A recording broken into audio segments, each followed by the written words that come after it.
join us. Tonight, guys, we have a special show for everybody that's watching. Our dear friend, Dionne Figgins, is joining us later on today to talk about activism. She's a wonder, and we're going to let her introduce all the things that she is when she gets here. Can't wait for her to join us a little later on. Tonight, we're going to talk about the arts of activism.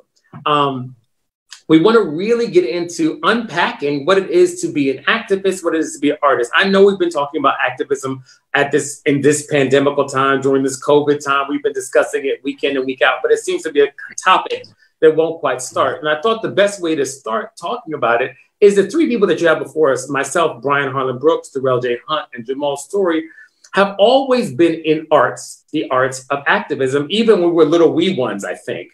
I'll start with myself. When I started dancing, I couldn't stop moving, and the natural place to be as a young person in the tri-state area, meaning New York, New Jersey, Connecticut, was at Dance Theater of Harlem. Started training at Dance Theater of Harlem and then moved on to Alvin Ailey. Both of those organizations, at their root, are about the edification and betterment of the Black community through the arts. So from my inception of understanding, I always thought about the component of it being connected to who I am as a Black person and how we can uplift the community through that. And then the dance companies that I danced with afterwards, Philadelphia, Forces of Nature, deeply rooted Chicago Dance Theater, Donald Byrd, all of those, Donald Byrd, the group,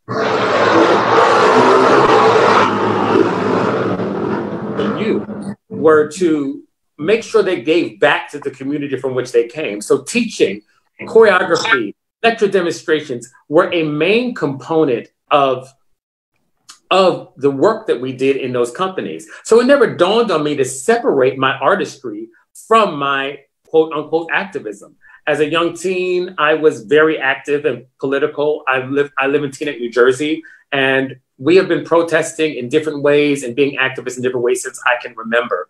I came from a very active household in that aspect.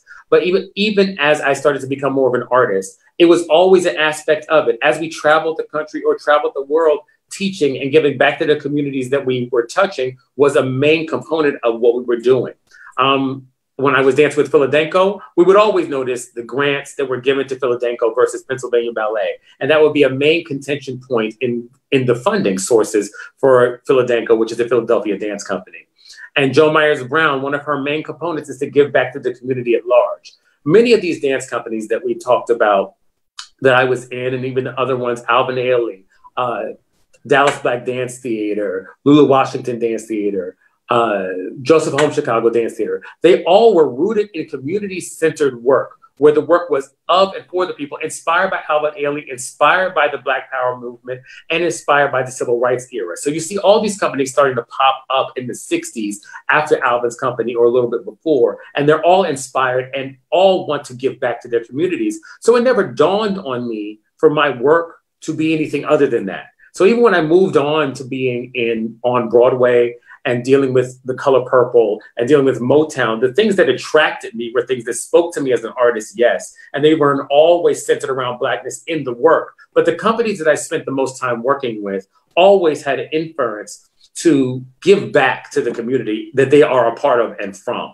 If you will, a friend of ours, Teresa Howard, she wrote an article a while back about how her experience at Dance Theater of Harlem was her personal Wakanda in a certain way. And I think the three of us have never centered whiteness at the pinnacle of our artistic or activist expression.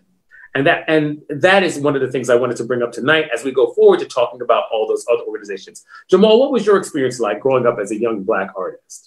It was very, very similar to everything that you just described, actually. You mentioned Lulu Washington Dance Theater. That's where I began. And that company is this year celebrating its 40th anniversary.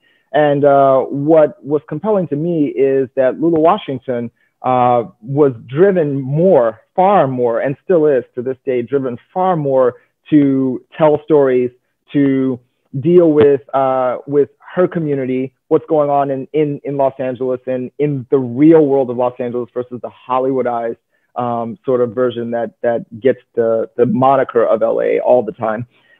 She was interested in choreographing pieces that reflect what's going on in in society and in her community. So when I started dancing with her, I was dancing pieces about, we were dancing things like What About Watts, which was about gang violence and about sort of the Crips versus Blood, binary there and all the things that went along with that. Yeah, you just to be clear, Jamal and I have known each other for a long time, and I saw Jamal, and the costume was an overall, and Jamal, which, if you believe it or not, was a THUG, a thug in the choreography. Yeah. Now that's an actor for you. So you know. I was. Well, in Check This Out, which actually, in Check This Out, I think that was the costume for Check This Out, which is a piece that was based on the Rodney King beating and the widespread municipal anger about it. The rage behind that was what that piece was about, and I think that's the one where I was I was a thug in that one. And I was the one walking to school when they, in a penché or in a tilt, when they were yelling things at me, like, what's up? I mean, it was the girls. It was all the girls. All the girls were thugs. And I was the kid going to school having to traverse both the blue side and the red side just to get there. And I think you saw that too. It was needless to say, very, very difficult, which is another hallmark of choreographers. I think that sort of works its way into it too. The idea that here are people who are armed with the artistry to represent these things on stage, and they're using our bodies to do this. And of course, some of the difficulty and some of the craft gets interspersed with whatever the creative artist is feeling. So some of that work was really, really, really hard, but then so were the circumstances, so were the things that we were portraying on stage, right? So it all kind of came together. And so here's a woman who had on the back of her license plate, the back tags was, "I am an artist and I vote." So who is Lula Washington? This is Lula Washington. So this is all I knew growing up in dance was these are the stories that we're going to tell. If this is what it is, you need to find your connection to that event. It wasn't just enough to sort of do the choreography. For us, it was a matter of the dancers. It was a matter of finding out where we were in that. And so the idea of civic responsibility through art was implemented early on by the people who trained, Lula Washington being one of those people, and several other Black choreographers and dance entities in Los Angeles. This is what it was all about at that time, especially the 90s. When I was coming of age, it was Rodney King, it was the fires, it was O.J. Simpson. It was all of that. It was Sun Jadu, the murder of Latasha Harlan in the grocery store in the kind of what would be a bodega here in New York back in the 90s. So we were exploring all of those things. All of those things got to be a part of the art. And when I had my first solo for AXO, NAACP competition. I don't know how many of you guys know about that, but I really hope it's thriving now. But the NAACP AXO competition, when I auditioned for that, I was doing a piece that about the same thing, about being a Black youth in America. I wrote the text for it. I choreographed the piece, and Lula was going, "Yep, that's what you got to do. You got to do all the things. You got to do it. You got to do it. You have to produce it, and you have to tell the story, and you have to be in the narrative, and you have to put on the baseball cap, and you have to do this. That's all part of your responsibility as an artist." Absolutely. And just to go back to the competition, the AXO NAACP Awards, the National Association for the Advancement of Colored People, that was the kinds of organizations that were always connected to the work we were doing. And so in our aspects as dancers and as young artists, those were things that were just part of what it is that we did. Darell, what about your experience? You're a little different. You're not a dancer in the same way that we are, although I've seen you dance and cut a rug, and I've put you through a couple moves myself. But tell us your experience. I started out as a singer with my family and in church. So for me, I didn't have a reference to hearing other people. On the radio, yes, but in my life from Monday to Sunday, it was the people in my church, the people in my family that liked to blues, as to R&B, funk, and stuff like that. My activism came through high school. So elementary school, I was singing. My first chorus class was 5th grade. Then I got to middle school, and because all of my schools have been Black, all of my art has been Black centered. So in middle school, I was singing in chorus class one day, and Laura Hodge, rest in peace, she called me after class. She said, "Come here, Hunt." Back in the day, teachers of a certain age, they addressed you by your last name. So a lot of times it was just Hunt, Jenkins, Williams. And so she called me around the piano, and she said, "I hear your voice, you know, over the other young men." She said, "That's fantastic, but we have to work on blending." She said, that's how Kira got her start too, by the way. She wasn't able to blend. She said, where did you start singing? I said, with my family. And for the majority, because I wasn't singing as a little boy, like out like that in church yet at like 8 years old. We had a little youth group or whatever. But I said, I sing with my family around the house, in the car. And she said, "So that's what developed your ear?" I said, "Yes." My family would tell me, like, specifically one of my aunts, she would say, "Okay, I'm going to sing this note, and you need to try and hear and find the note above or below it." So that's where my ear development first started. And singing in church, where there was no sheet music. You learned everything by rote. They plunked it out on the piano or the organ or whatever, and you had to pick it up. And she started asking me, as I was singing on the bench, she said, "Do you understand anything that's going on this piece of paper, the sheet music?" I said, "I read the words like I read the hymnal at church." And so she started tapping out notes, half notes. She started teaching me the science and all that of theory. And the music that we sing was Black music. I was not introduced to Mozart. I was not introduced to all the classical people until I got into high school. And even then, their work was not positioned above ours. And in my neighborhood, there were always things going on in the community. I was singing at the community center for an event or for a rally or something that was going on. I would be down at Windsor Center, being like taking in what was going on. Then the Greensboro Cultural Arts Center, they had a big February celebration, like Black History Month, stuff like that. So that's when I started seeing, really like in high school, like, oh, I can use my voice and the sounds that I make to stand up for things that aren't right, to encourage people in our community. As far as art and structured art and singing, when I was in high school, my professor would always tell us that our voice, the Black voice, is the most capable, because our voices are found in like all of the genres. He said there is something to be said about the fact that we had Leontine Price, we had Jesse Norman, we had Marian Anderson, but we also had B.B. King, and we had Aretha, and all these people. So he would, we mainly sang the work of Black composers. My favorite was Moses Hogan.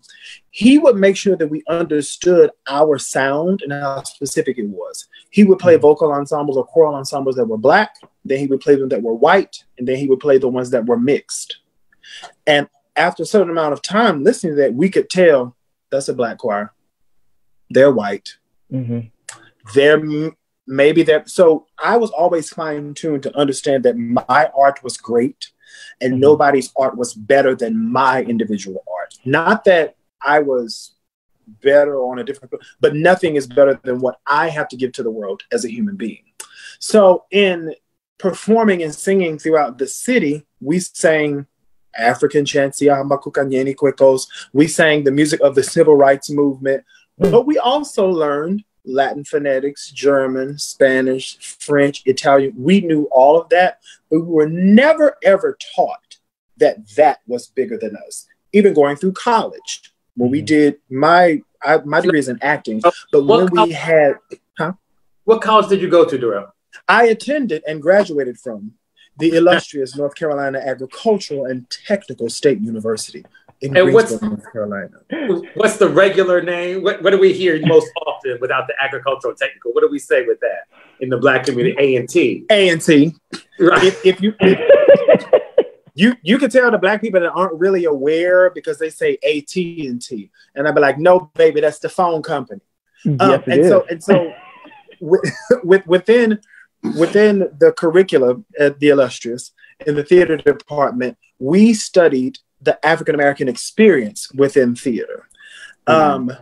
Main stage shows were Black playwrights for the majority. 85% of the shows, main stage, were Black playwrights.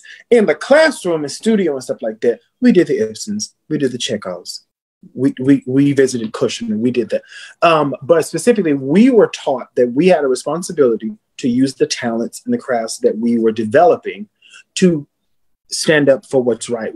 Literally, it was like the pedagogy is literally the hook or crook that Nina Simone talked about in her work, how she wanted to teach Black people how amazing, how powerful they are. So as I trained throughout life and learned theater, further music and stuff like that, all of my work has been really centered in the African experience, the diaspora, all of that. I mean, a mix of everything. Taking Dunham class and learning how Catherine Dunham was an activist. I learned during the riots in St. Louis, she went out into the city and pulled some of the young men in that were rioting and angry. And she pulled them in and she introduced them to dance. And some of them ended up being in her company, as the story goes. So all of my development as an artist, singer, a theater practitioner, it's really been through the aesthetic and the love and appreciation of Blackness. Absolutely, Darell. And I think what getting at with all three of us is that, you know, doing the work, we were not separated from the work and the arts and the activism of the Black people that were great in Black activism and Black community. I was so privileged, and Jamal was so privileged, and Darell was so privileged to work with some great Black artists who were also Black activists. I took class directly from classman Dunham. We all touched fingers or closeness to Tally Beatty, who was a mainstay choreographer in the Black dance community, who was also in the movie Stormy Weather. And then we also have Alvin Ailey's works, and we have George Faison's work, who choreographed The Wiz on Broadway, and we have Lewis Johnson's work, who choreographed The Wiz in the film. We have the work of these people, and Joffrey Holder, who choreographed and staged a lot of the work in Dance Theater of Harlem, and worked with Dionne, who's going to be coming on later. All of those people saw the work that they were doing, and I know this from their own words, as them bringing for the edification of Black people and Blackness to make the world better through the edification of the arts, without ever having their eye, as we knew it, on white institutions or white organizations to edify us or to bring us forward. We were making our statements full, and what the ask was to be treated equally with opportunity to generational wealth and generational sustainability, which has never really been afforded any company really other than Alvin Ailey. I don't think any other Black dance company that is led by that has a Black dance core and has a Black person as its leader has had the ability to have access to sustainable wealth as a organization. Every company that I have come from still works twice as hard as their white companies to maintain their financial windfall and to keep dancers employed, taken care of, giving them health insurance, taking care of who we are as people in humanity. Yet the work that they do still stays rooted in the community. No matter how much money Bill Myers Brown has or Lula Washington has, we are going to do lecture demonstrations. We are going to.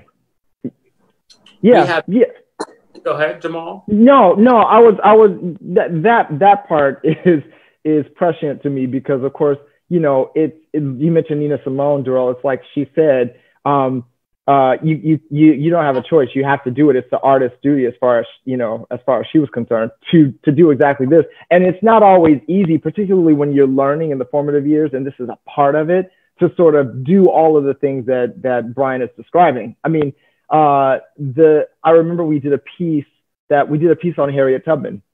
It was an evening length ballet, and Lula wanted to she had us in the clothing of the era. She wanted to represent that experience as completely as she could, and in a very literal way. So there was a moment where I was chained, and I was coming in during the auction, auction promenade. I was kind of, struggling across the stage in a dance belt. And I remember being for all of those of you guys who don't know, a dance belt is basically just, it's just the underwear. It's a thong, the thong. It has no coverage. So I'm in a dance belt and I'm going across the stage in the chain. And it wasn't acting. It was, no, we're going to put you in this in such a way that you would be in it, and you need to, go across. This is an auction, and those are not easy moments, especially when you're young and you don't actually understand the gravity. I mean, I had a clue. I was 16, but the idea is that I didn't understand that this was going to be my life in dance, that the activism part was going to be, sort of part and parcel to the development of work, of the creative output. I didn't know that at the time. Indeed. And Darell, you say? One thing that I would also like to mention, the people that do the work like us, they do it throughout life. Like, they don't sit down at 45. Mm-hmm. They don't sit down at 50. The North Carolina Black Repertory Company, up until I think maybe a few years ago, was led by I met her, I think my freshman year at A&T. I auditioned for something that North Carolina Black Rep was doing, and just finding out who she was a dancer her entire life. She was Lewis Johnson's assistant choreographer of The Wiz, the film. If you've ever watched it, she's the lady on top of the piano going at it in the gold pants. She's also the lady who's holding Toto when Diana falls into the sandbox in the city. And she would literally, of age, still working, still sharp. She had a theater group in Winston-Salem, North Carolina, for young teenage actors. One of them is now in the BFA program at UNC Greensboro. Another young man, his name is, we call him JJ Jeter. He is currently in Hamilton, well, once things get back up and going. But she would be up early in the morning, I mean, in her 60s, going to teach children the craft of dance, getting them into theater, learning monologues. And everything that they talked about had to do with Black excellence. We're not begging for rights anymore. We're here. We're going to demand the things. So a lot of people don't always connect with it, that they think because someone is not on a billboard, because they're not on television, or because they're not a household name, they think that they just faded away somewhere. All of these people that we've been talking about thus far, they have given their lives to the craft, to justice, and they just keep doing it because it's so in their bones. Absolutely. And I mean, the dances that we did, when I danced with Deeply Rooted, there was a dance called Dedication, and we did a dance called Olawa, and I was a child of the New World, and it was dedicated to the Atlanta child murders and the children at that time period. I did a dance by Milton Myers that was called Men Against the Wall, and it's about the oppression of Blackness behind that. So a lot of the work that we did, the vision, as far as I was concerned as a young person, was always to do work, become great, and then create it for the next generation. The idea of moving forward and upward was not as much as moving inward, and as you accrued things that were external, pulling them inward to you and making the world better through that lens. That being said, I want to move a little forward to the activism portion of it. And we find ourselves now in an era in theater where we have multiple initiatives that have come forward to call out Black Broadway theater and to call out theater institutions. It's happening in Hollywood, it's happening on Broadway, it's happening in every institution. And to be quite frank, it's also happening inside of corporations. So corporations, big business, NASCAR, the NFL, I mean, some of them are doing things nobody asked for. I mean, nobody asked for the Black national anthem in the NFL. This is not what we were asking for. We talked about this last week, but a little bit of that performative activism when we know that the NFL still has deep connections to the Donald Trump administration and is still giving money to them. So painting it, telling us that you're going to sing our national anthem, which we didn't ask for. We didn't. No, but that wasn't, the ask was, please stop killing Black people disproportionately at the police. That was and still is the ask and demand. The demand is not that you placate us with songs that you have never heard of to sing to your audience to make us feel what? The kneeling was really not ever even about the national anthem, to be perfectly honest. Just like, as I've said multiple times, the taking down of the statues is not about the statues. The national anthem, the statues, All of these things have sat up. Aunt Jemima, Uncle Ben have all sat up without us bothering with them for years because we understand the deeper issue is further than that. But pulling it back to us, we have some things that have been on the table in our direct community, in the Broadway musical theater community that are out now. We have Dear White American Theater, We See You. That's one dossier that went out. Every aspect of it, I have to say, I agree with in terms of how they're calling out white theater owners and how people have been discriminated against within our theater community. We have Black Theater United, who is also a group of Black artists who have come together to unite to support generationally people that are coming up and being able to have a group of people that come together that create regulations and ideals about that. We also have Tanya Pinkin, who just said she's tired of performative activism from white and Black people. Those are all different perspectives within them. And, you know, there's a kitchen conversation, I think, that is going to have to be had amongst Black people that won't be televised, where we discuss what all of our initiative is, not in an effort for us to become a monolith, because there are multiple ways to screw in a light bulb, and there are multiple ways to get what we want done. And I think it's going to take multiple lenses. Yes, it will. It's going to take all of the people pushing in the same direction from their own perspectives. So I would never deign to criticize in any way any of the organizations that are coming up, other than to make other than for our own betterment. Tanya Pinker's perspective is that she is tired of performative activism from Black and white people. That's her, some of the perspective in her dossier. If you haven't seen it, it's really worth the read. It's a very good read. Black Theater United has a great ask. We see you, white. What is it? White theater, white. We see you. I can't remember the name of that one. I just know the acronym. Theater. We See You, White American Theater. Right, and you can go to any of their websites and look at Black Theater United. You can go WeSeeYouWhiteAmericanTheater.com. It's WeSeeYouWAT.com, and you can read these dossiers for yourself, because they all have different perspectives and different nuances and different demands about trying to approach the idea of white theater. I think what struck me from the beginning of the movement, you know, I think there were a lot of people who made personal statements, and those personal statements became larger than the individual. Griffin Matthews made a statement about his experience working with Witness Uganda, and his experience with his producer, his director. And there's been some discussion about whether those things can be considered racist, whether he experienced those things. He likened it to the experience of an Amy Cooper. And for myself, honestly, I have had some critique of that idea that those of us that are in Black theater are in the same position as somebody who is actually at risk from somebody in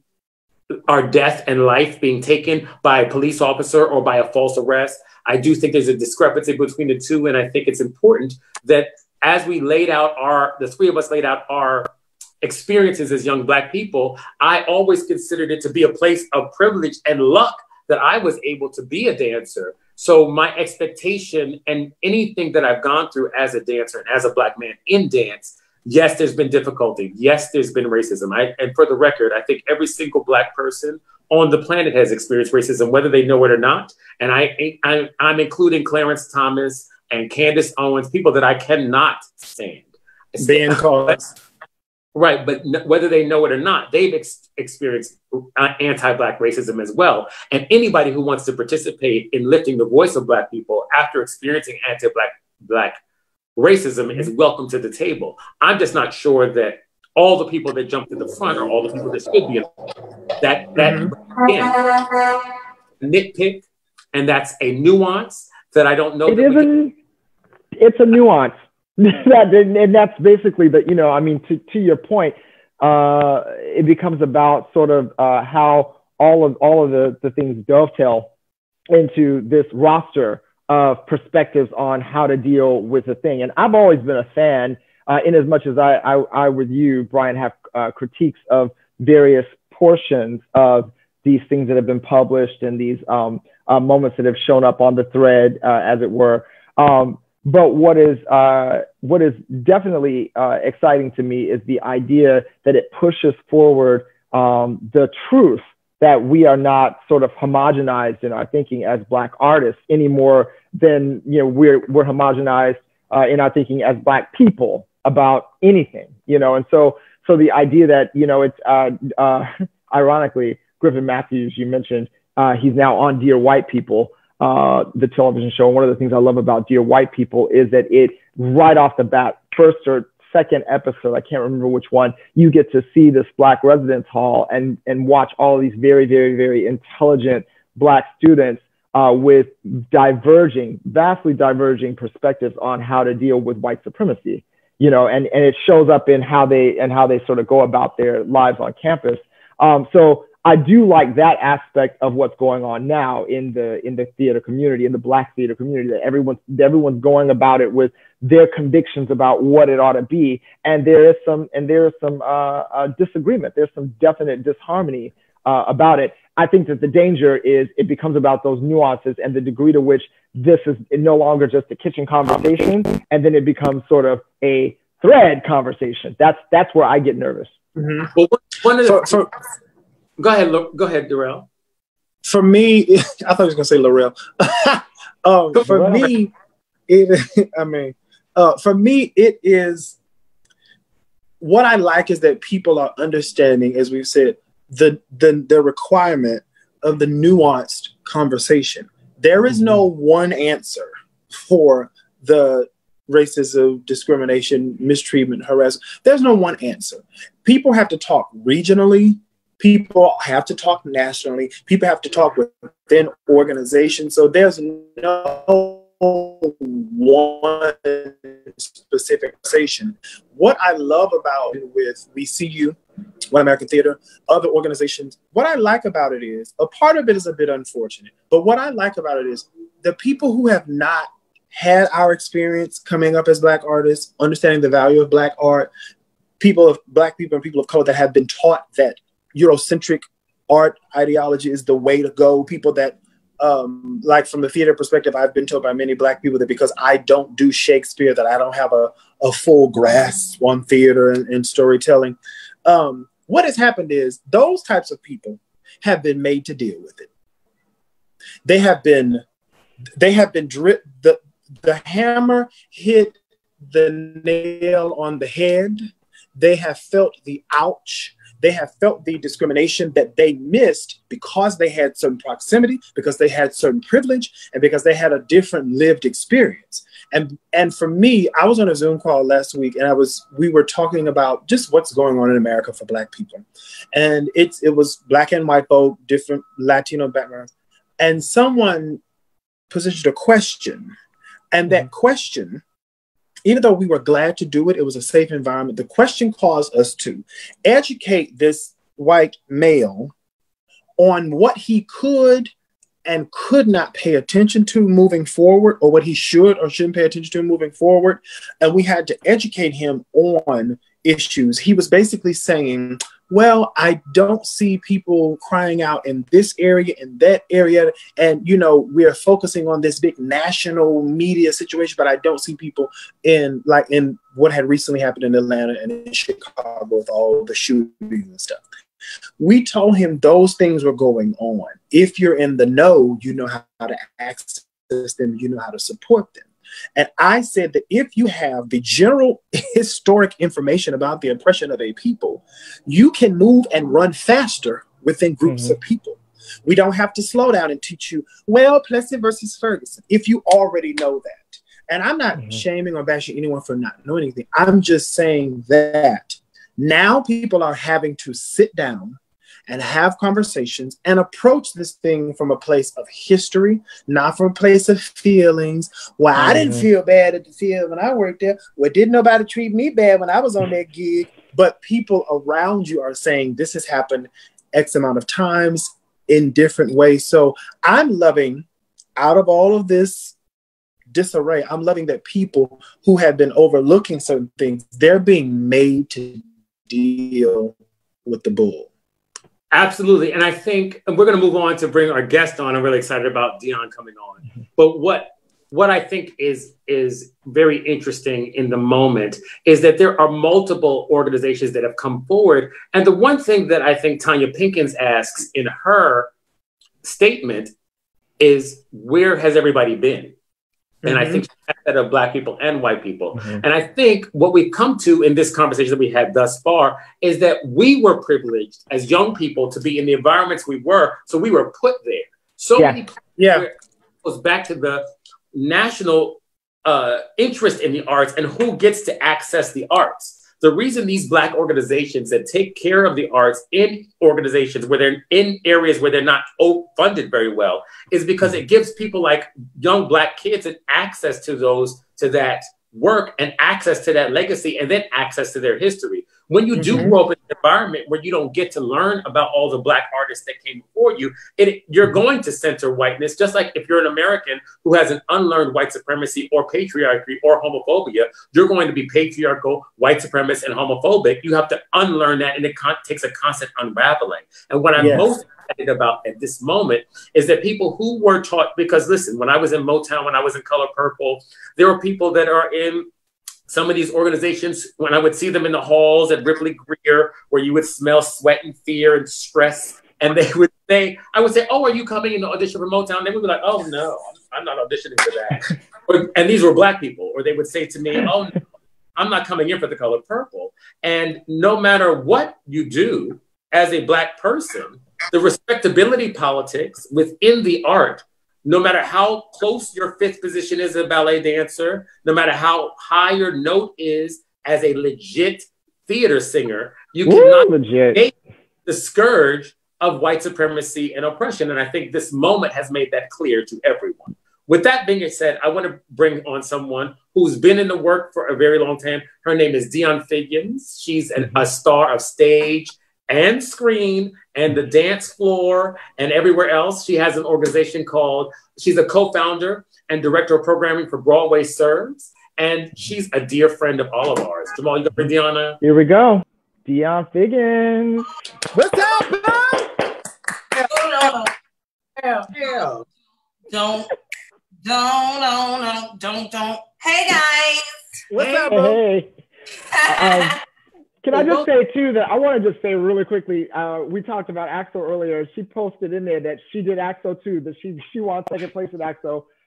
It's a thing. Listen. It's a thing. That's right. We support it. We support all of Black. So, Dionne, you come from where and how did you get to here? So, I am from Washington, D.C. I trained at the illustrious Jones Haywood School of Ballet under the direction of Doris Jones. Sandra Fortune Green was also one of my instructors. I also worked with Dance Institute of Washington. I was one of the founding members of Dance Institute of Washington under the leadership of Fabian Barnes, who was a member of Dance Theater of Harlem at the time. And I went to college in Baltimore briefly because, I ended up at Dance Theater of Harlem, dancing under the direction of Arthur Mitchell. I was a part of the final company under the direction of Arthur Mitchell. And after the company folded, took a little hiatus around 2004, and that's when I started to explore the musical theater Broadway scene. And I got into my first Broadway show, Hot Feet, under the direction of Maurice Hines in 2006. And so that was the beginning of my Broadway journey. Yep, that's how I got here. And Dionne, as a Black woman and as a Black ballet dancer, what was it like connecting those two moments? Where, as a Black person and doing classical ballet, what was that like as a young Black woman? Well, it didn't dawn on me that there was anything unique about me as a Black dancer in ballet until I was almost an adult. Going to college, because all of my instructors were Black. I'm being trained by dancers who have danced at Dance Theater of Harlem. My instructor, Sandra Fortune Green, she was one of the first Americans and the first Black at the Second International Black Competition in Moscow. Hinton Battle came through my school. Cheetah Rivera came through the school. Louis Armstrong, Renee Robinson. So being a Black in ballet was normal. So it wasn't until I got to college that I was in the minority. Up until then, all of my experiences were with other Black people and being trained by Black people. So Black excellence was normal. There was nothing unique about it. I mean, even the experiences that I had in the summertime, I trained at Rosella Hightower in France when I was 12. And there were 16 of us. It wasn't like I went by myself. There were 16 Black students going to France to train. And before we even got there, Miss Jones was like, listen, she set us down like Black Mama style. She was like, listen, we're going over here. We're not going to have any of these antics. You know, you're going to be on your best behavior. We are representing Black excellence. So let's get it together. And we just knew. And even when we got there, we knew that we were different, but we were also trained and we were talented. And so in our mind, it's like, this is normal. This is just what it is. So it wasn't until I got to college that I was like, that I hit you're here because you're Black. You got this scholarship because you're Black. That had never dawned on me until I was 18. So, go ahead. How did that wonderful experience, I keep calling it the Wakanda experience, because I think that experience, it's what I also see. I don't know if you've ever experienced with Black Muslim children who go to Black Muslim schools as young people, even if they don't, the way that they think about their ability to do whatever they like to do is very different than us that are Black Christian or just Black American people who go into a situation and have the understanding of themselves as less than. It changes the way you're able to go into different situations. Absolutely. How did that kind of Wakandanization, I wrote it down, somebody. Not Wakandanization. Wow. We have a running dictionary of words we make up that's going in it. How did that work for you? How did that stay in you as you made the transition to Broadway? And how did that affect you? I think it just gave me a certain level of confidence, like that was unshakable in my Blackness. Like I never felt like I needed to apologize for my person. It put me in a position where when I was in rooms and I was confronted with microaggressions, I was able, much like Tanya Pinkins was speaking about in her article, I've always been able to attack those things head on because I've always known that those things are not true. I've always known that any angry Black woman or, any of you're being sensitive, I always knew that those were silencing tactics. Because I come from a space where my opinion matters, my thoughts are valuable, my body is valuable. There's value in me just as a human being, and I never felt like when I stepped into those spaces I needed to apologize for how brazenly Black I was, because in the spaces that I grew up, those things were celebrated. Like when I got to Dance Theater of Harlem and we're learning return and I'm auditioning for the company and I'm being taught return, the fact that I know how to do all the Black steps and also know how to dance on point, this is being celebrated. And so when I got into, honestly, when I first went to my first couple of auditions for Broadway shows, I had to leave because I was shocked at how the lack of integration in the room. Like I was literally like, oh my God, there are no Black people here.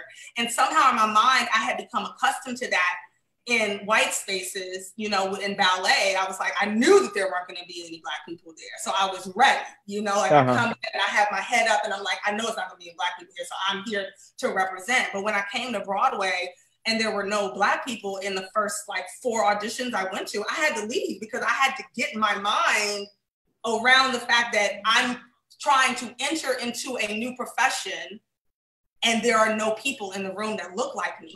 And this is the reason why I didn't try to go to another ballet company. This is the very reason why I didn't transition from Dance Theater of Harlem to trying to go to a white company, because I didn't want to have the experience of being the minority in the room after I had experienced the glory of having my Blackness celebrated on a regular basis. I think you said something very interesting in there when you were discussing how you made the transition and there was never a thought of less than or insecurity of yours as you're coming to these spaces. It was, oh, I have something to offer these spaces. I'm coming in here as me and here we go. And then so how did that affect, I know the answer to this, but I want you to tell everybody listening, how did that affect your expectations of Broadway? Did you have any expectations of Broadway taking care of you as a Black woman? No, this was never my plan. Like, honestly, if Dance Theater of Harlem had not folded, I wouldn't have left because I'm getting an opportunity to do rep that most, brown people, Black people are not getting the opportunity to do, and also being able to do it in my Black body, and having that be celebrated. And so I had no expectation. First of all, I'm talented, that's just what it is. So I wasn't about to allow a new space to try to convince me that that wasn't true, and even coming to the space and having people tell me you have to act like you don't know as much, you have to, put on this bubbly brown thing, that I had never needed to do that. It was just, am I talented? So am I good enough for this job or not? And now I'm being told that the way I look, the way I wear my hair, the way I talk, all these things are all of a sudden being policed. And I was like, well, this means that I can only put myself into certain rooms because I'm not about to do that. And so what my career has been about is finding rooms where my Blackness is not going to be policed, where my person is valued, where my Black experience, I can bring that to the forefront. And I've actually said no to the spaces that don't offer me that, because in my experience, it's not good enough and it doesn't compare to the experiences that I'd had previously, where I'm being celebrated just for being me and being authentic in myself. And I want to things in there that you said, because some people would ask, when we want to leave a space, if we say our Black Wakandanization, why did we leave that? I think that's a question that even comes up in my head. Why did we leave that? We left that because of the lack of access to generational wealth.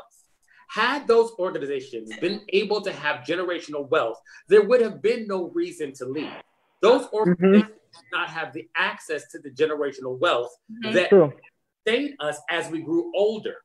Although Joe Myers Brown, Arthur Mitchell, Lula Washington, Lewis Johnson, Tally Biddy would have loved to have us stay there. As you grew older, we went out because we were like, let's create some wealth for ourselves, because I can't afford to live like that. And I know as a young person, I'm sure if Joe Myers Brown was to hear me, she would hear me saying, oh, well, we left because you didn't pay enough money. And as a 24-year-old, in the infinite wisdom of somebody 24-year-old, I thought that was true. Oh, I'm not making no money. I got to make some money.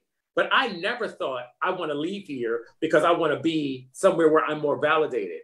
Never. That's not it. And I never needed white people to validate me. That literally has never occurred to me, because I have solely been in spaces of Black excellence where I've been validated. And so that's been my training. And I know when I stand in the room, because I have a critical eye, I can stand in these rooms and I can look and see around the room, these people are not better than me. So, so I've been in the fortunate position where I've never doubted that, but I've also had to realize that everybody in this, especially in the Broadway community, hasn't had that experience. There are a lot of people who have been the only Black people in their experience from the time that they're young. And so now what we're seeing with the movement, a lot of the people that are at the forefront of this movement are just now starting to express their Black identity in this way. They're just now coming to the realization, oh my God, all these years I've been marginalized. I need to speak out. When there are when other of us are just like, oh, you just got here. Okay, cool. Let me help you. Let me help you out. One of the things that Shelley Williams said that I thought was, when she made her first post, which I thought was really poignant, she took full accountability for where she was in accepting it. She said, I code switched to your detriment. And I thought that was such a poignant that she said. Because when we code switch, we do that because we think we're protecting our career, which is what Shelley also says in her death. She said, I thought I was protecting my career, and now I need to protect my breath. I need to breathe. Right. Well, and go ahead. For me, I was taught that in college, that I was taught that there will be a time where you will have to endure some things so that you can get a job and buy a loaf of bread. So what they did in my department was they made sure that we had a skill set or skill sets outside of performing. even within the arts, so that we could work and stay within the arts and earn a living, so that we would not have to be bound to a contract that left us unhappy, that placed us in rooms, like you said, Dionne, where people didn't value you, they wanted to make you feel a certain way. I learned in my early years of training, the pitch is either centered or it isn't. I don't care whose throat it's singing from. The pitch is it's at the center, or it isn't. Whatever the genre, if it's opera, if it's rock, if it's folk, if it's gospel. So I have always been trained through the work. And in college, I say this all the time. In college, I realized, I was like, the only celebrity is the discipline. Mm-hmm. The only famous thing is, because I don't care how good you are today. I don't care how many awards you have today. If you were a dancer, you started with tendu. You started with parallel. If you're a singer, you started with matching pitch. If you're a musician, you start with the only star and the only celebrity is the discipline. And well, Darell, wait, I'll stop you right there at that, because that right there is what I think all of us here were taught in our youngness. It's like I walked into dance and they were like, okay, you're all beautiful. We love you, babies. You're great. You're all pretty. And that's about the last time we're going to tell you that. Yes. And from that point on, it was about learning and working. And I think that for our white brothers and sisters, I think what becomes problematic is that the industry in and of itself is so ruthless, right? So I know before you even get to race, before you even get to that part, when you're just dealing with the actual industry, ruthless is about right. Because I think what we all had the benefit of is coming from the art first. Yeah. Mm-hmm. Business second. So it was easy for us, easy is a strong word, but it was easier to navigate the rigors of a commodified art form versus the truth of the art. So I think all of us have expressed in this moment that as we got forward to being in corporate art, we could see the corporation of it and let go of it being something that was necessarily going to feed us. Because I know that as much as Black women are treated terribly on Broadway, I know that white women, the way that they talk about their looks, their bodies, is just it's terrible. And I know that those things really are built into the industry. And then you're going to put in Hollywood. And in the whole the whole entertainment industry. And that was, that was something that definitely coming into Broadway that I've had to, as I'm in the audition room more, because when you're at Dance Theater of Harlem, you're not in the audition room. You audition and then you just, dance. And then choreographers show up to class and they're like her, and then you just dance and you just dance and you dance. But here it's like, I have to be mindful every time I go into the room, what kind of Black they're hoping to cast today.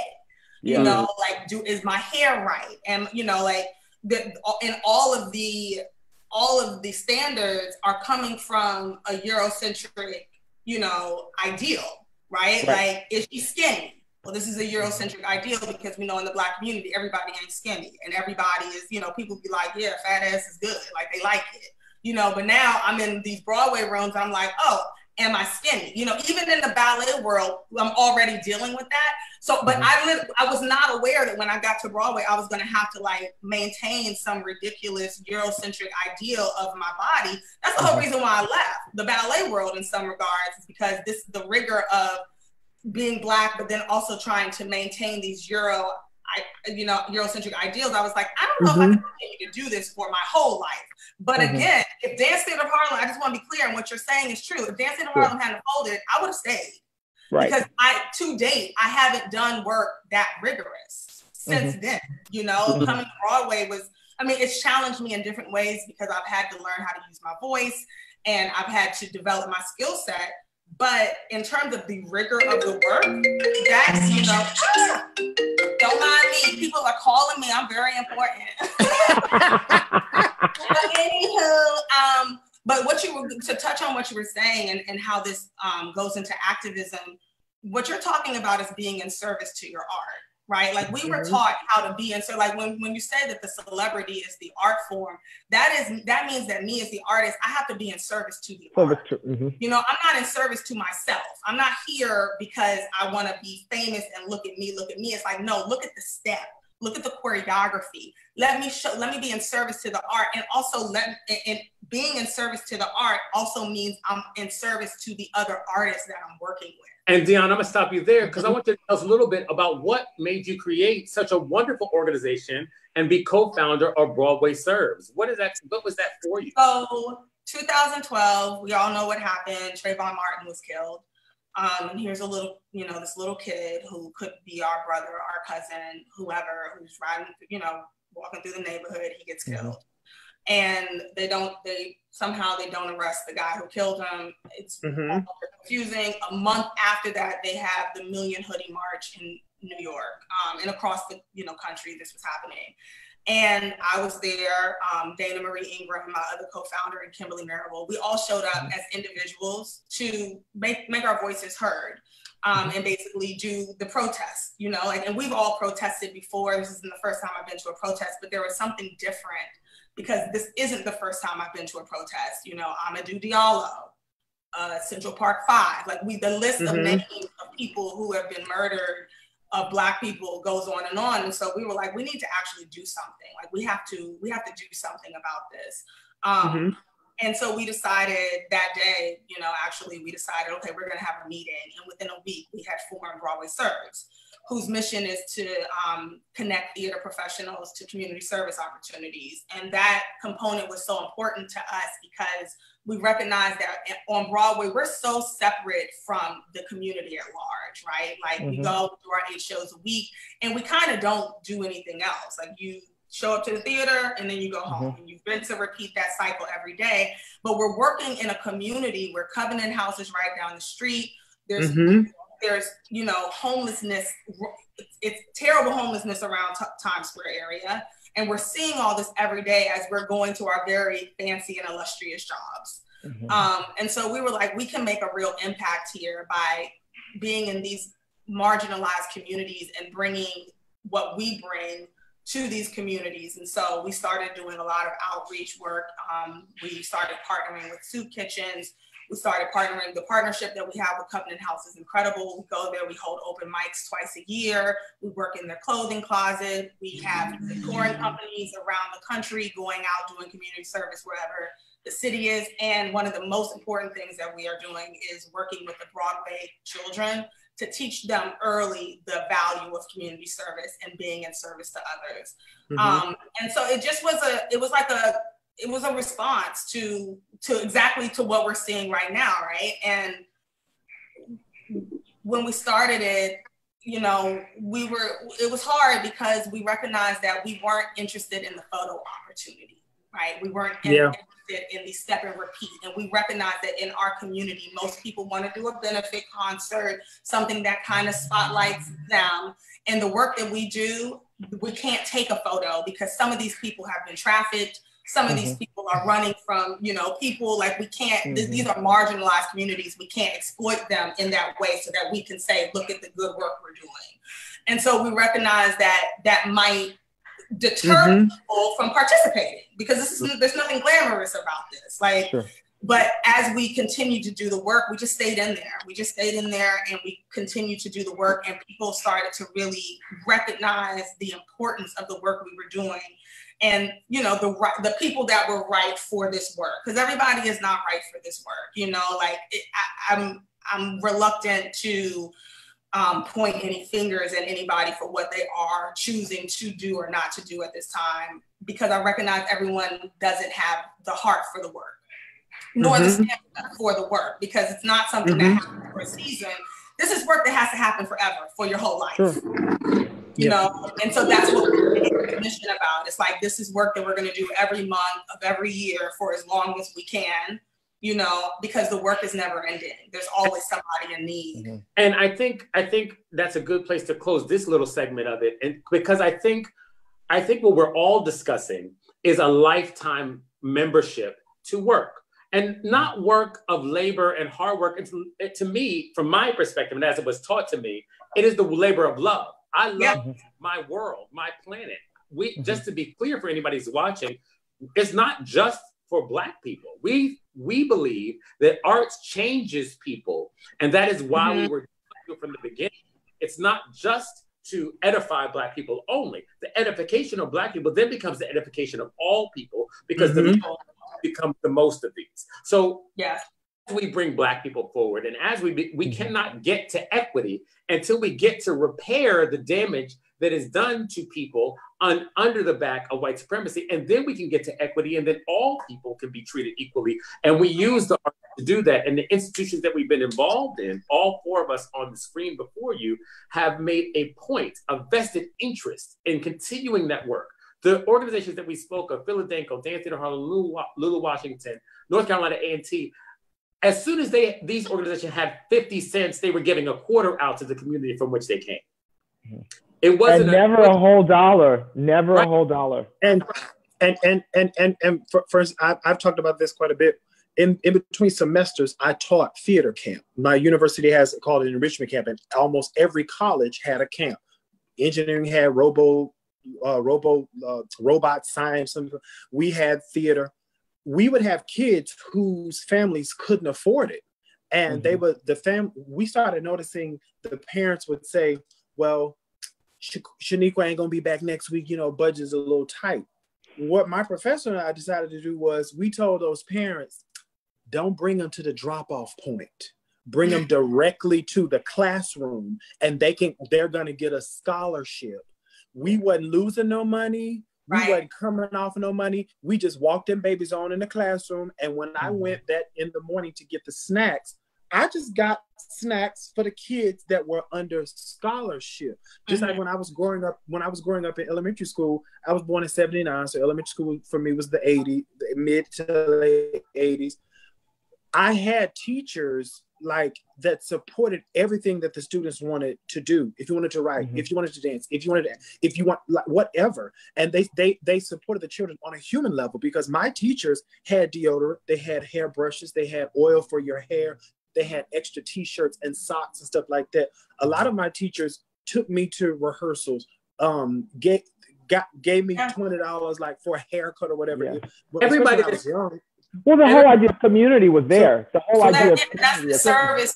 That's the service component of the art. That is the activism portion of the art, right? Is that you're in service not just to yourself, but also to other people, the young people that the lack of mentorship is it's important that we talk about that. We need to be mentoring this next generation. We do. So they don't have to show up into the room in the way that we might have shown up in the room, especially in this Broadway. I didn't have anybody welcome me in, to the world.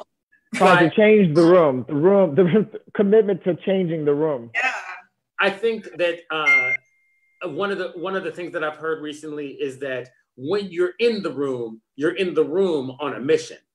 You're not there to soak up space for yourself. And I understand young people who came into a world where Dance Theater of Harlem already existed, where Alvin Ailey already existed, thinking these are things that just are, where Motown already existed. And what I've said to many young people who have said, I want you to consider a world where Motown didn't exist.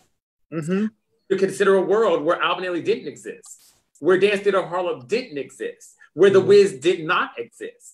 I want you to consider those worlds, because that is the world that's very easily we can go back to tomorrow. And that's also the world that a lot of young kids in these communities that we are not talking about right now in this conversation about Broadway. These young kids that are in these communities, this is a world that they exist in. They don't know nothing about Broadway. They don't know nothing about Alvin Ailey. They can't afford the ticket admission price. And as we talk about what we're doing on Broadway, if we are not talking about those kids that can't afford to come here, who this is supposed to be all about, right? When we're building our Black selves and we're building a nation, right?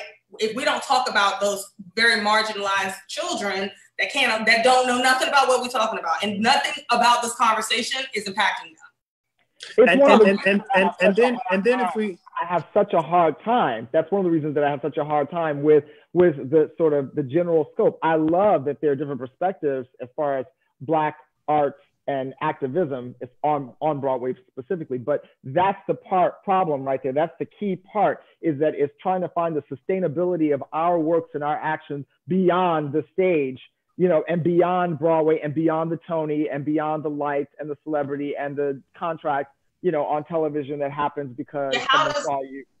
how does this conversation, this very, in some ways, very privileged conversation that we're able to have, how does this impact the community at large? Right. Absolutely. That's my number one question as we're having this conversation, because what I'm not hearing anyone talk about is the National Black Theater or the Classical Theater of Harlem. I don't hear those names, those institutions that have dedicated, their mission is dedicated to the elevation of Black artists, and they are struggling because they do not have the support of the community. I don't hear their names being included in this conversation. So I feel like as we're having a conversation, if we aren't including these spaces, the Adelco Awards, if we are not including those spaces that have been created for our elevation, then the conversation is missing a very important component. And it's hard for me to figure out how the commitment level to elevation of Black artists. Goes around. Yeah, for me, I keep revisiting in these conversations, I keep revisiting the places where people receive their training. Now, for the majority, people go to college or go to a school or something like that for the most part nowadays. But I was raised where the Black choir, community choir, would hear a 13-year-old girl at the talent show down to the middle school, and they'd be like, baby, come on to rehearsal. And that 13-year-old sings with them, and she learns her craft with those people. I remember reading the stories of Black celebrities, many of them that didn't go to college, but some of them were around like a Karamu theater in Cleveland. And they saw those kids and they said, come on and take these acting classes down here at Karamu, not at an institution. So they learn through Blackness. But when you look at the academy these days, the majority of people that look like us that come to this city, especially for Broadway and stuff like that, or for dance or whatever, they are not educated in environments that teach them about Black and brown people. So the bar for them is always, not always, but for the majority, it's the commodification of art and their talent. And it's always they're looking to this person and that person versus, like we said, this part looking within. So if you're not teaching people as they develop their craft, what they consider, what looking for, when they get to the dog-eat-dog world of New York, LA, stuff like that, they're not rooted or grounded. Now, I won't say they're grounded in much. I was in a rehearsal for a reading for a friend of mine's MFA piece at NYU, and one of the young graduates from the NYU BFA program that was a part of the reading, one of the guys in the cast had a very deep voice. I was like, okay, Paul Robeson. And the majority of us were like, yeah, that's right. Oh my God, he does sound like Paul. This one beautiful, wonderfully talented Black young lady looked around and said, wait, who's Paul Robeson? And you could see, hear, feel, and taste the fact that she felt bad or embarrassed that she didn't know who Paul Robeson was. And I had some conversation with her on the side, full of grace and love, and I pulled daughter up. But if we're not visiting where people are learning their craft, and as Toni Morrison said, if you're not learning your craft through the centrality of your race, people are always going to hear the white man, the white lens, the white gaze, telling you how to do it. And to go back to, before we wrap up this part of it, one thing that Dionne, I absolutely agree with, and what we said in the very beginning, if we are not reaching back, we are not going to go forward. It's the bad, but so that takes us into our first question. Our first question here is, can Black arts or Black artists thrive without social political activism? Is it even possible? Even Marian Anderson couldn't escape it. And I'll just take that first question and say this: no. The reality of the situation is, if we are not pushing off the rigors of white supremacy, patriarchy, homophobia, sexism, then it all will encroach back, because if arts and commodity come together, the commodity is always going to win. And if the commodity in our society is meaning the money, the commodification, the economics is always riding with popularity. Popularity is a majority rule system. So if we're on a majority rule system, then it is completely reasonable for a producer to say, I'm not producing that Black show because it's not going to bring as much money in because it's not as popular, which goes back to why we have to rail against the idea that popularity and financial gain are the only winners. We have to center the art in the beginning, middle, and end of what we're doing. If we don't center the art as the celebrity, as the star, then we will always go to the popularity, and nothing that is not a cash cow at first glance will ever be.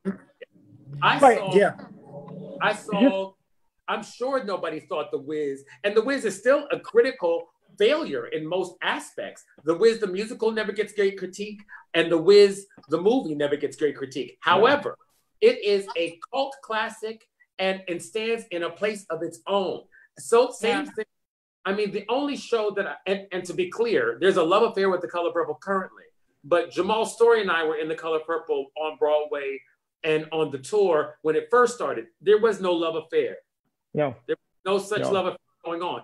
It's the same score and the same script, but there was no love affair. And we had a few people who have gone through, who came through some, either the workshop or the work session or something, who did not know anything about Alice Walker, who had not read the book, who didn't know that it's one of the top 10 books by the Library of Congress that everybody should read. There are people who didn't know that. So I remember actually having a conversation with someone about the moment during that workshop when, you know, into the room comes Alice Walker, and then into the room comes Valerie Simpson, and into the room comes Nick Ashford, and in comes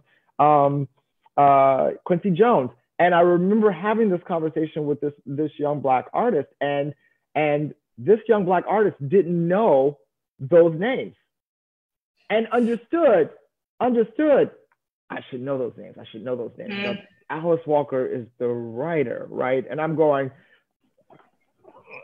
you know, I mean, so it's true.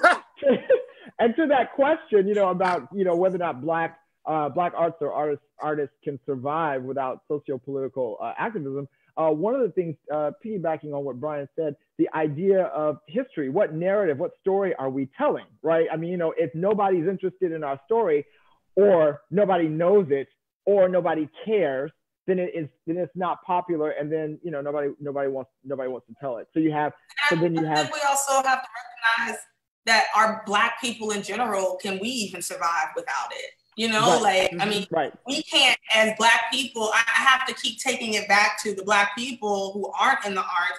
We can't survive without a focus on the socio-political aspect of life. We won't survive because the system is built with us not in mind. Like, the system is built for our failure. Like, we were made in this country to build and work free. That was our indoctrination. That's what we've been doing. That's what the plan was originally. This that we're doing now was not a part of the American plan. No. And so, and just like Broadway was not built to elevate my Black self. That was not how this was built. That was not the plan. And so we always have to work with that in mind. Otherwise, we won't survive as Black people or as Black artists. And from a place of those of us who understand the commodification of talent and art and performance and stuff. Again, the more you know about history, the more you know about how you fit into the world, America, whatever. So in my theater history class, in my BFA program, which upon being in the real world, I have understood that the majority of Black actors trained in white environments have not had any of that conversation or that education. We learned about the Federal Theater Project, which was a part of the New Deal, which was a stimulus package.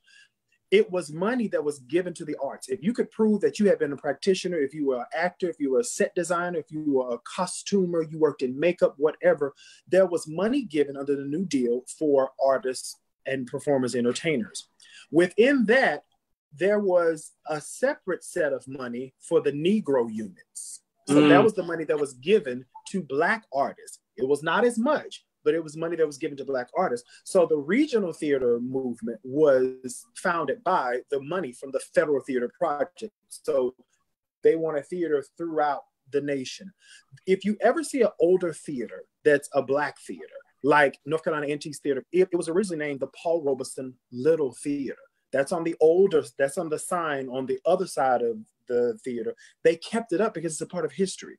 So if you don't understand that funding for Black art has always been second to and less than white art, you won't understand things like how the public has some of the deepest pockets in the artistic community of New York, and NBT is uptown working for every single nickel and every dime that they have. So like I said before, when you have more information, you can help conversations, you can help movements and works move faster. So you don't have to sit and twiddle your thumbs and say, oh my gosh, what's the problem with Black art organizations, yada, yada, yada. If you revisit August Wilson's Speech to the Ground on Which I Stand, where he talked about, we don't particularly care about, we don't care about being written into a role or being a non-traditional casting. We just want the same money from tax dollars, not private funding or corporate funding. We want the same money from tax dollars because we all work, we all pay our taxes. We want the same money when we apply for it. If all of us, we know about grant applications with arts councils and all that kind of stuff like that, whether it's local level, national, we understand and we can look at statistics on who gets a coin from tax money and who doesn't. So again, when you know all of this information as a Black artist, it helps you deal just a little bit better.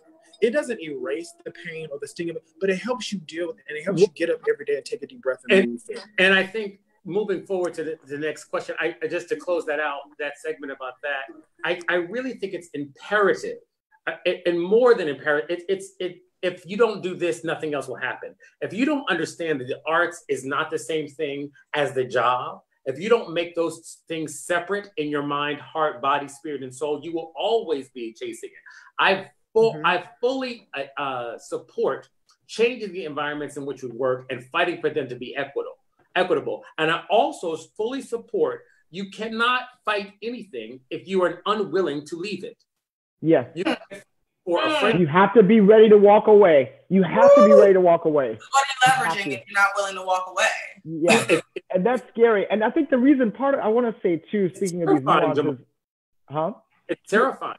It is. One of the nuances too is that, and I don't want to speak for the people who don't come from the backgrounds that we do, particularly the concert dance background, which, you know, there's nothing glamorous about it. I mean, there's nothing, you're not making, you know, $2,000 a week or whatever the equity minimum is on, you know, to stand over there and do those steps, right? But the idea is when you are Black dance, did he say $2,000 a week and dance? Did he say that? I might have. I don't know. I might have. but the thing is, if you came out of that and you are used to making your 10 cents a week because you really love what you do and you're really committed to teaching the generation behind you in the lecture demonstrations and the master classes, and then the school shows you're dancing for kids who are going to ask about all of this and they look like you, and if this is what you're doing, then when you do get to a job where you are making equity minimum and you see that, and it's a workshop or something like that, and you see that things aren't going the way that they should as they pertain to your Blackness, it is a little easier to walk away. Well, for me, it is a little easier because my entire training, as we referenced at the very beginning of this conversation, my entire training and way of being was not just about these steps. It was about the craft. It was about the civic responsibility. It was about the duty. It was about the information. It was about the practice. And it was about you as a Black person in the context of all of that and society, right? So the thing is, it's harder to do it and not walk away when you have all of that going on. And I do want to say, I want to give a shout out to some of the organizations that still do the work. We have Deep Rooted Dance Theater Chicago. We have Earl Mosley Institute of the Arts, Diversity of Dance in New York City and all over the tri-state area. Earl Mosley, who we have all touched base with, and Dionne has seen us dance with, and Darell seen us dance with. Jamal and I are members. I'm on the board. That Earl Mosley would have a football field of young Black kids dancing if he could make it happen. He constantly stresses the board out by saying, we have to have more scholarship. Oh, I got 5 more kids to come on in here. One of my favorite parts of the Alvin Ailey organization is the Ailey Camp, which I work with Darell J in Kansas City, Missouri, where that is dedicated to the edification of young Black kids and bringing art as a catalyst for critical thought and self-empowerment, not just the idea of creating a great aesthetic. It's a partnership that has a great aesthetic. And with that being said, I'm going to ask this next question. We got 2 more questions I'm going to ask tonight before we close out. What happens when the Black organizations you represent shy away from activism, especially in 2020, COVID, Black Lives Matter Society, Carmen Jones asked, and I'll start this off with this. If you do not unlearn white supremacy that goes for an individual and an organization, you will repeat it. And white supremacy, to be clear, is not about whiteness as in terms of skin color. It's about the idea of better than-ness and needing to be something else other than yourself in order to succeed. Not your You don't have to be white to participate in white supremacy. No, and you're taught white supremacy. So what that looks like when you don't take the color out of it is you're going to chase the more of it all. You're going to chase, I have a wonderful home. I have a wonderful space. It is not enough. I need more. You're going to chase, I can afford to pay 10 dancers. Well, you're going to chase, I need 25 dancers. Instead of saying, I can afford to pay 10 dancers well and create good work, and I can have these choreographers that are less known and do it in this theater and they made the Apollo and Aaron Davis Hall. You're going to chase, I have to be at City Center, and I have to be at the Joyce, and I have to have a full season. Those things cost money. As you break those costs up, you're going to have to interact with people that they may not be for the education of Black people. So that director of, if I have the Brian Harlan Brooks Dance Company, and I say, you know what, I want to be at the best theater there is. I want to be at the Met, and I want to be there next year. So then I'm going to have to partner with money people.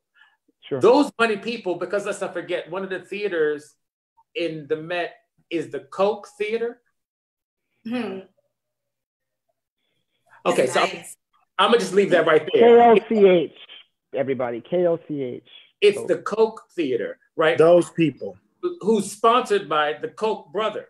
So, so think about this, Carmen. How might my ability to speak to Black Lives Matter be marginalized if I want to be in that theater? Again, organization that wants to be for the edification of Black people can only be so if they're willing to walk away from things that are not in partnership with the edification. And I am not arrogant enough to say that if I had a company, I would do A, B, and C, because I don't have a company, partially for that reason. Right? That partnership, I haven't figured out intellectually, how will I navigate that? I barely figure out how to navigate Broadway, because my expectation, I mean, there was something that came out a few weeks ago about a group of theater owners and how some of them were Trump supporters. And all 4 of us that talked about this, we were like, that's what I had assumed. Par for the course. No surprise. People were surprised by that. And I said, if it's the 1%, and I'm walking onto somebody's home that has a compound over there and a compound over there and a kitchen that's bigger than my actual house, I'm going to assume, and probably people don't like you to assume, but I'm going to assume for my own safety that these people have some connections to political entities that may not be for the edification of Black people.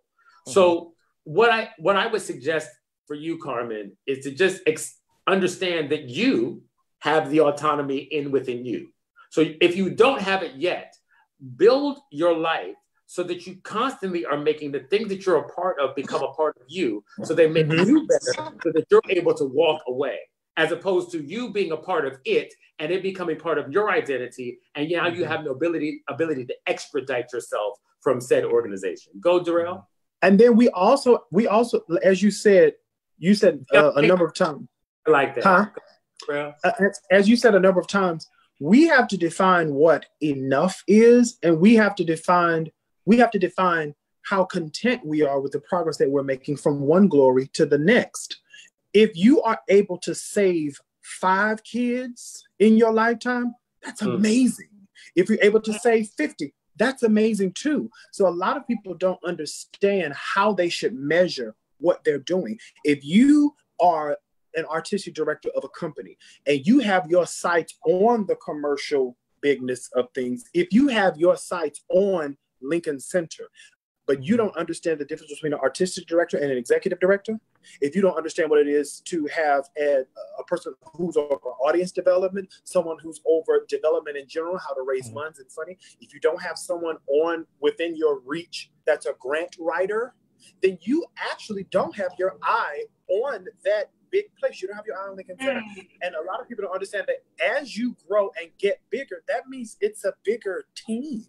A lot of people don't understand that the artistic director will say, oh my gosh, let's do Jelly's Last Jam next year. The executive director will say, ooh, that's a big cast. Let's sit down and talk about it because it's going to cost X amount of dollars. So a lot of times people don't have the information of like, how much do I have to shoulder up to get to these places? And when you understand how all of those things work together, you can say, oh my gosh, I literally have worked for arts organizations who have jumped and screamed when they got an email for someone who was going to underwrite the printing of the programs for their first show of the season. That's not a lot of money if we want to look at it from a capitalist perspective. But when you have that off your back, you can say, oh my God, we got the programs printed. That's great. And there are like companies will tell you what $50 will do for them, what $100 will do for them. So the more information you have, the more you can work and the faster you can run. So going back to that question, if you see the organization are shying away from it, especially if you've been supporting them with your dollar, your voice, and your presence, you can ask them why. Yeah, all of these are reasons too that I was not thrilled immediately about the idea, this sort of petition for the Apollo to become a Broadway theater. This is all of this portion of the conversation. Dionne and I had talked about this. I was not a fan of it because my initial thought was the Apollo is a landmark juggernaut. It's an institution in and of itself, known throughout the world for its history, for its art, for the presentation of that art, for the presentation of Black people in the context of art for all these years. And so why would it want to be a part? Why do we want it to be a part of a world that is clearly not ready, not about us? I didn't understand why that was the thing. I think that takes it full circle. Jamal, I think that takes it full circle because we have to move from the spirit of enough. There is no single theater in New York City that is as famous as the Apollo Theater. Not one. Not one.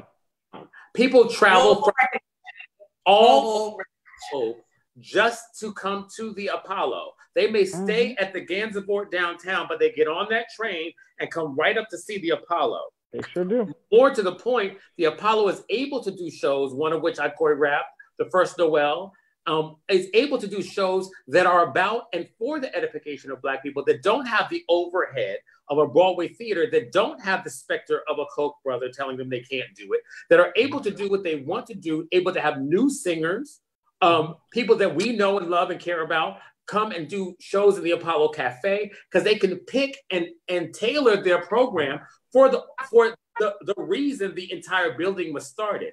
For an affordable price of admission. Right. If the Apollo becomes Broadway theater, part of that will inevitably be lost. Yeah. Yes, absolutely. Yeah, because it will be absorbed into the institution of supremacy that is already present, that is clearly present, and that sort of precipitated all of these different responses from Black people working in it. All of these different groups are a result of the institutional problem that Broadway has. Right. And for me, the question of it, the Apollo being a Broadway theater, I asked some people, I said, what is that going to do for the community of Harlem? And are you asking this just so that you can have a job when things open back up? So are you looking at yourself and what you want for you? Or are you specifically what are they going to erase as far as like the connection with the community of Harlem? What are they going to erase, or what's going to have to take a back seat if this becomes a Broadway theater, has to apply with actors' equity, that has to comply with the theater wing, that has to do all of those things? What is the point? It's a question, but I don't see the validity of it when you look at what you said, Brian, the weight of what the Apollo is. Right. And also, compliance and obedience. And I also want to say, we can have more than one thing. Like, we have to get out of this mindset of like the first Black astronaut, the first Black chef. Like, we could have 3, 4, 5, 15 theaters if we got our mind right and we made Building Nation a part of our like default setting. Like, if we can have Gabby Douglas and Simone Biles. Right, like if we made that a part of our default setting, that the expectation is not that we'll have one, the expectation is that we'll have 5, 10, 15. Like, that's what we're working toward. And we're not going to take one space and ask that one space that we have right now to then couple up with whiteness for the purpose of you having a job on Broadway and not having to deal with white people. Like this doesn't, I don't understand why they would want to come to the table. They do, and no one asked them. They didn't. But we're not. That petition wasn't even written by the owners of the Apollo, which was even more confusing. It was like, this. That's disconcerting. From them. Well, it's also, I think I think what you hit on just then, and I kind of want to bring it to a close on this, is the danger of the single story. The idea that we can only have Misty Copeland, and the idea that we should be bent over with gratitude because the white organization that has been white for as many years as it's been white has now accepted the first Black. Let me say this and let it be said forever. If I am the first Black anything, it's not because I was the first most qualified Black to stand up there and be auditioned for.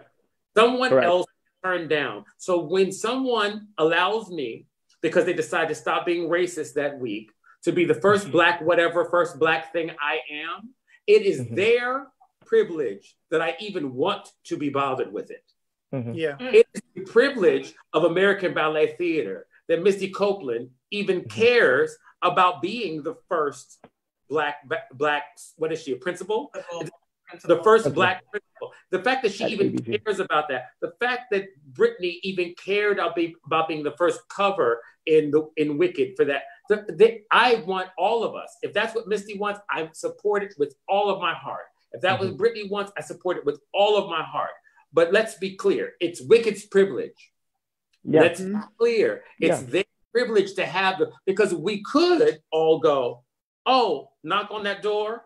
We don't want y'all here. And then we could turn around and walk away.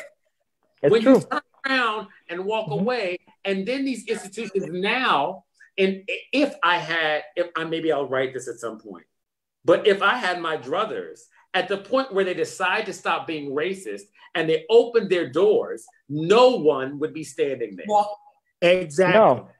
Right. Ooh, that part. From the situation. Could you imagine?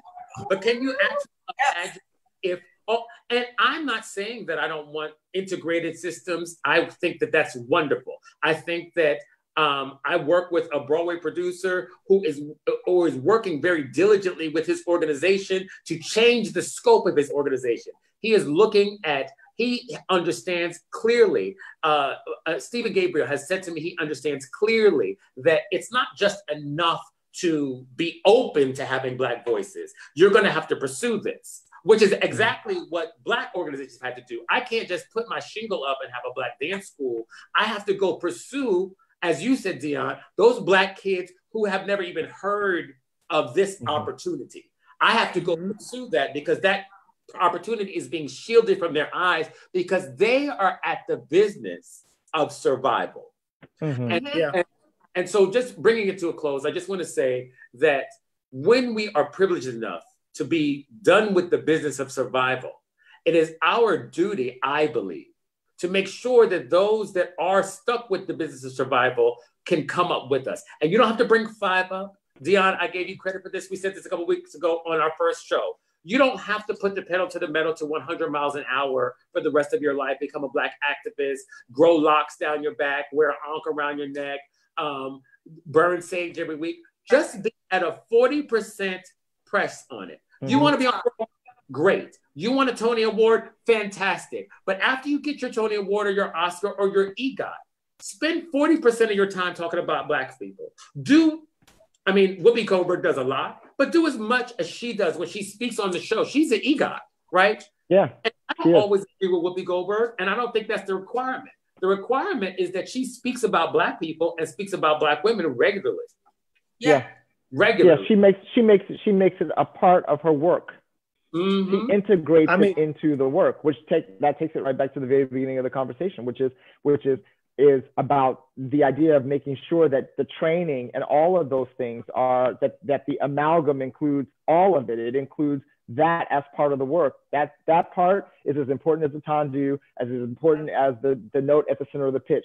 It's all part of the thing. It has to all be part of the operational thing that is your career, your momentum, your art, your craft, your practice. Mm-hmm. Absolutely. We could take 10 more minutes, and I just want to put this question on the floor. Oh dear, I'm nervous. Let me grab my popcorn. So we can listen to his cough. There was a young man, and he wrote a dossier. He wrote a little statement that said, "Will you see us?" And one of the things that struck me about it, and all of you can go look it up on Instagram if you want. I won't read the whole thing because I haven't read anybody's whole thing. So in fairness, I won't read his in total. Honey, brevity. what I do know is this: if we are chasing white supremacy, the behaviors of that supremacy will be part of how we see moving forward. It is important that we it's important that we throw off the idea of respectability and hierarchy within our behavior towards one another. And it'll even free us up to have the more salient and truthful conversations when we are interacting with circumstances and situations that are problematic. I know for a fact that no person that I've had racist or microaggressions with that has been in my purview for more than a day has walked away from the interaction with me not knowing that information. I know telling them that put me in jeopardy, put my job in jeopardy. I know that persona, that idea has kept me out of some Black institutions and some white institutions. However, that was more important to me at the time. Do you all think there's a conversation to be had about, and let me be clear, respectability. And people that don't know, that doesn't mean not being respectable. That means the politics of, in order to have equal opportunity, I must in order to survive, I must comb my hair. I must pull my pants up and, wear a tie. Not that you have to wear, not that you don't want to be dressed appropriate for what it is that you're doing. Or is the idea that the respectability politic is going to make you more important and better as a person. And that idea keeps you from speaking truth to power. And what's needed to be done is to speak truth to the power in yourself so that you can speak truth to the power in others. And I know that in our own community, once we get into these systems of white supremacy, we are fearful. We walk around with a lot of fear of being kicked out of it as quickly as you were in it, which creates some of those same behaviors within our own community. Do you guys see those behaviors with inside dance, theater, and Broadway community? Yes. Can I go first? Go for it. So, Darell, you cannot go first. We're going to start with Jamal, and then we're going to go back to Dionne. Yes, we're going to start with Dionne. Then we're going to go to Jamal, and you're going to be last. Go, Dionne. Absolutely. I think, especially the young man that you're speaking about, particularly, is a younger member of this community. And I think so frequently, the younger members of this community, they haven't been mentored into the community. And so they don't know about the pitfalls in the community. And so when they do speak out, when they do let their voices be heard, they're so frequently silenced by the people that they respect, by the brown and Black people in this community, because that's not how we do it. I had a woman show up in my mentions one day. I had spoken out about the young man that committed suicide in Chicago. Now I'm not gonna call this woman's name because she's a very prominent figure in this community. you know, so out of respect for her, I won't call her to the carpet. However, I thought in my mind that I am speaking on behalf of a member of our community. You know, this is something that a lot of people have dealt with, wanting to kill themselves because somebody has said something to them or made them feel away. And I spoke out about it. And this woman jumped into my comments and basically told me that this was not the appropriate way in which to speak about this thing, that I should be very careful because my career could end before it even gets started. Now, when this comment came into my mentions, I was 38. Okay, so that was 2 years ago. So I've been here for 18 years. This woman is telling me that this is not how it's done. This is a Black woman in my mentions telling me that this is not the appropriate, respectable way in which to have this conversation. And I want to get on the platform first before I say anything. And I had to swiftly remind this woman that I'm not concerned about how these white people may perceive what it is that I'm saying, because I know already I've already been trained how to speak truth to power in every circumstance, right? Like that was a part of my training at Dance Theater of Harlem. But the reason why so many of these young kids don't speak up like this young man is because there's someone who looks like you ready to tell you that this is not how we do it on Broadway. Right. You know, and respectability. Go with the, like, I have had so many people in this business, brown people, Black people, who have told me to go with the flow to get what I want. That could mean that means when the producer is sexually advancing on me, go with the flow to get what I want.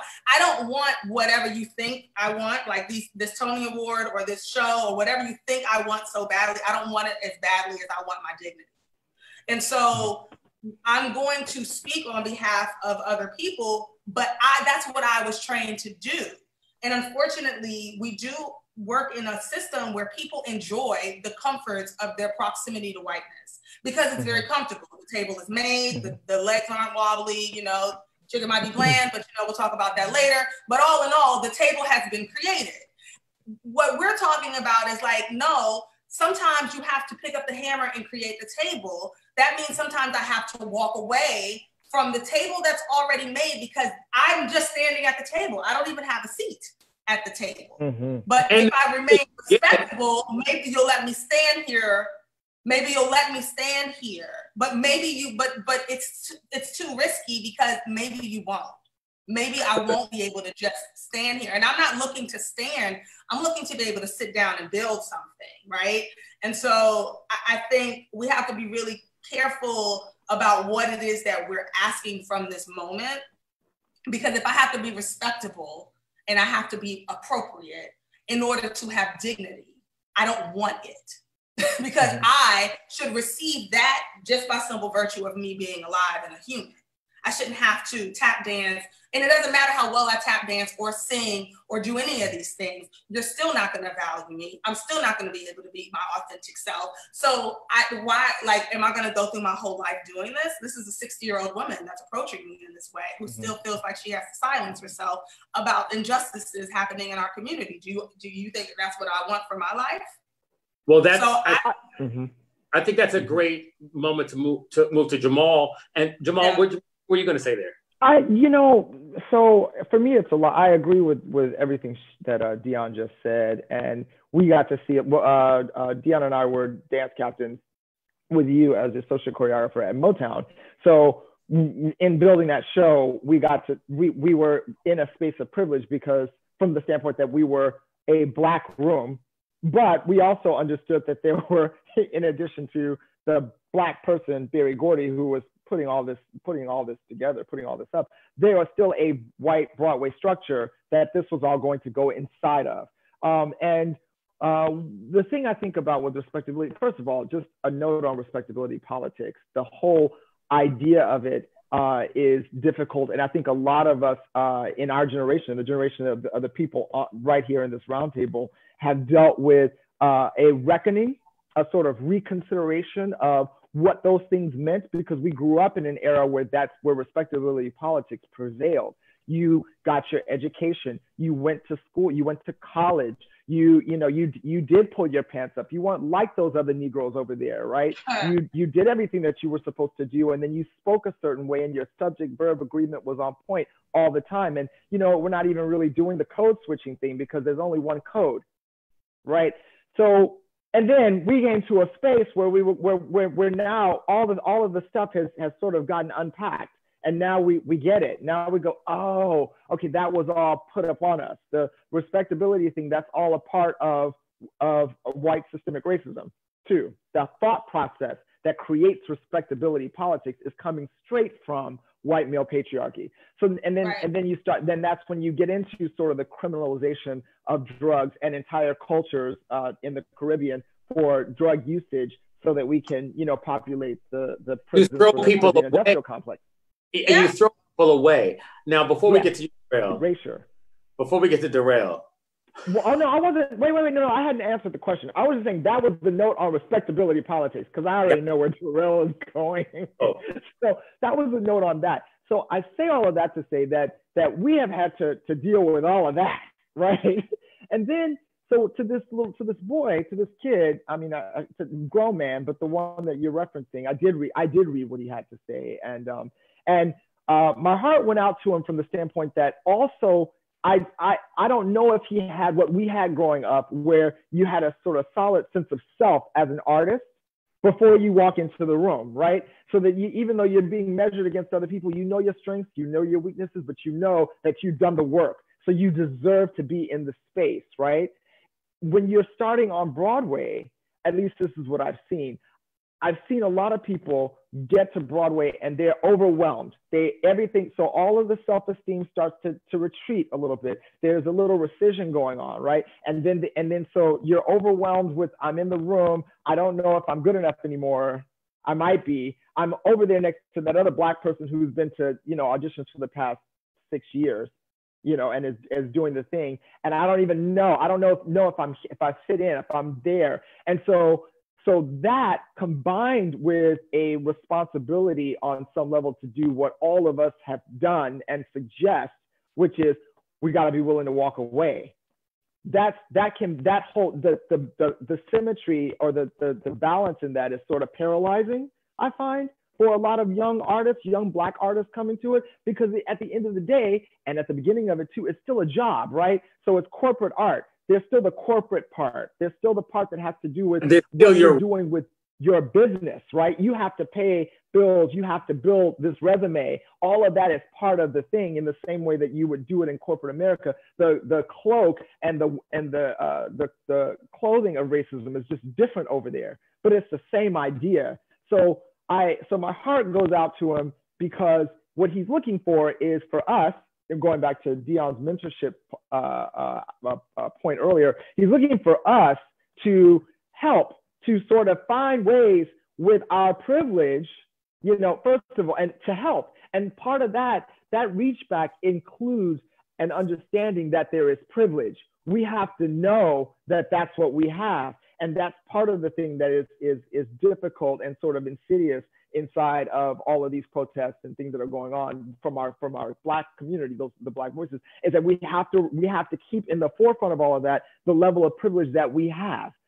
Tanya Pinkin's letter, I didn't disagree with what she said, but what was interesting is the degree to which her level of privilege, the privilege that she actually identified and acknowledged in the letter, undermines some of the points that she was making about what ought to happen and how we ought to be approaching it, So, I mean, that's I think that keeping privilege in the forefront, the understanding, the acknowledgement of it is part of what would help this kid and this movement. And go ahead, Darell. Welcome. Dr. I would just say, when I read what he talked about, I gave it all of the validity in the world because I have known that feeling. There was a concert at the W a few years back. I ain't gonna call no names. There was a concert at the W, and this was around the time where a lot of my exposure and connections to social media is rooted to a Soul Train video that I did where I was just narrating the Soul Train line. And in that commentary, I said, it just popped out of my mouth because it's true in my life experience. I said, you can't outdo Black people. And I, at the time, it was growing. I had t-shirts and other stuff that I was selling. And we were taking a picture after this concert at the W. It was a Black person's concert. And what specific, we were in a group and one of my sisters said, you can't outdo. And the crowd said, that it was like 15 of us in the picture. And they said, Black people, except for a few Negroes. They literally were like, ooh, I want to work. They literally said that, not knowing that I was the person who started that hashtag situation. Like, you cannot, they didn't know who I was. And I have been in rooms where people have not been welcoming to me until they knew that I was y'all's friends, or they knew who I had proximity to, or once they knew whose house I was over, or once they knew who I was. Oh, you doing what now? What you doing next week? Oh, y'all gonna have an audience. So I knew exactly how that young man felt. I remember to this day the people that didn't really speak to me or say anything to me when I first got to New York because I wasn't in the show. They had never heard me sing. They didn't know what I did. And these were people that I was like, okay, we in a room full of Black people. Okay, come on, skin folk. And I was like, oh, that ain't what it is. And then I started to learn, this is why they went to school. This is how they taught them. This is what they appreciate. This is what they validate. Jamal! And so when I read what that young man was talking about, I understood what he was talking about. And I also understood the amount of work that is going to have to go into helping Black people of privilege and amazing talent and amazing access, helping them unlearn all of the anti-Blackness that they've sat under. It was a few weeks ago, I sat and had a phone conversation with a Black artist here in the New York Broadway community. I had a phone conversation with him about how he's perceived and about how his choices and how he goes about his work, how that is what is separating him from other members of the Black community. A lot of people would not have had the patience or even like the temerity to have a conversation with him and say, honey, this is why you're being treated like you're being treated. And I did not approach it from the place of my personal opinion. I approached it from the place of Black art history. I approached it from the place of analyzation of text. It was not a me and him situation. It was the history of who we are and how we fit into this landscape, and how a lot of what his work is doing negates that, and it excludes Black people. And so I felt that young man because I've been in his shoes. I think that as we go through all of these moments, I think what's important is to reiterate the danger of the single story. We are not a monolith, and we never will be. No. The reality of the situation is that we have to be able to come forward with our individual weight, and the only thing that we actually have is the camaraderie of our history under our skin color. The reality of the situation is whiteness was something that people just made up. And then they decided Blackness was made up. And then Blackness created a culture out of the business of surviving in spite of the design of us not to survive. And all the other cultures that are under the specter of whiteness, because whiteness in and of itself, there is never anyone that will ever be white enough.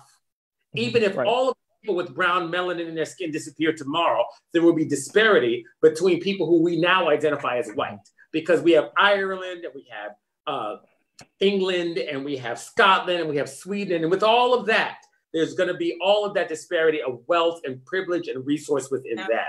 And I think oppression is about the appropriation of survival. Absolutely. Exactly. I think in conclusion, for tonight, I think what's really important is that everybody, it's going to take a Black Leader United, it's going to take a When We See You, it's going to take when you see us, it's going to take inside conversations, it's going to take outside conversations, it's going to take showing up as you truly are fully in the room. We cannot go back to being in rooms where you are not speaking truth to the power and presence of who you are. If you're not speaking truth, you're not able to come forward, and you're not able to give a full understanding and change the world as it is, no matter what initiative it is. Right. If it exists and we're still silent in the rooms, and we're still, and then keeping in mind, if no one has to do it. Here's the thing. It reminds me of Naomi Campbell and Tyra Banks. Naomi Campbell was a supermodel and Tyra Banks came along. Tyra had expectations of Naomi's tutelage and then was very hurt because she didn't receive it, not realizing that Naomi Campbell at the time was going through a whole community of stress and oppression and difficulty under the specter of white supremacy. So it crippled Naomi Campbell's ability to be the mentor, the first person there, the person to look out for her. So now that we're having this COVID-19 where Broadway is shut down and these businesses are shut down and they're having to really rethink who they are, we're under the specter of one of the worst presidential administrations ever to be known and under a pandemic. It now is the best time that I can think of to take the revolutionary idea that we were all born with and spread it out and allow and also while allowing people to be individuals. If you're not about that fight, you don't have to be about that fight. But here's my thing. Don't get in the way. That part. And in reference to all of that, the requirement of this work, I want to quote one of the most amazing women of the civil rights movement. She started the Student Nonviolent Coordinating Committee because she knew that young activists needed help with understanding organization, with dealing with their emotions and their anger and their rage.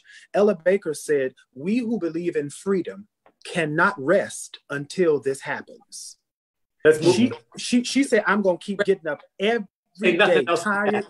But Darell, you got to say that. Say that again. We that believe in freedom, what? We who believe in freedom cannot rest until this happens. Yeah. And Jamal, what are your closing words for tonight? Oh, God. That's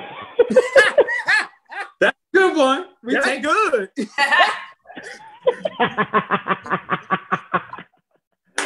No, you know what? I would just say to reiterate that oppression doesn't work without the appropriation of survival, and in this case, it's ours. It's our survival. It's our survival in all of these different contexts: on Broadway, off Broadway, in dance companies. You know, wherever it is, it's the same thing. It's not a new story. And I would just urge everybody watching, particularly the people who are not artists, who are working in corporate America or at Walmart or at the hospital, wherever, to understand and embrace the idea that it's not entirely different.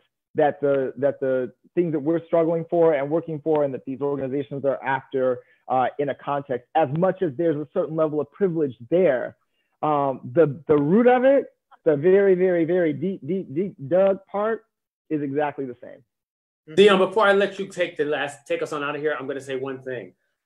Tonight, we spoke of a lot of organizations, Black Theater United, When We See You, White American Theater. We talked about the NAACP. We talked about many, many organizations throughout history and time and infinitum that have been about this work. This work will not be done in a day, and no organization, person, or statement will be perfect on its inception. These things will continue to change and grow. Tonight, we have redacted quite a few names from the conversations that we've had. I'll tell you why we redacted those names. Because we want to talk about the concepts, because these concepts forego an individual. The reason we started the show at the beginning of our careers and went forward is because the concept is consistent. However, if you want change in your life, in the circumstances you're in, you cannot afford to redact the names from the people that you are speaking to.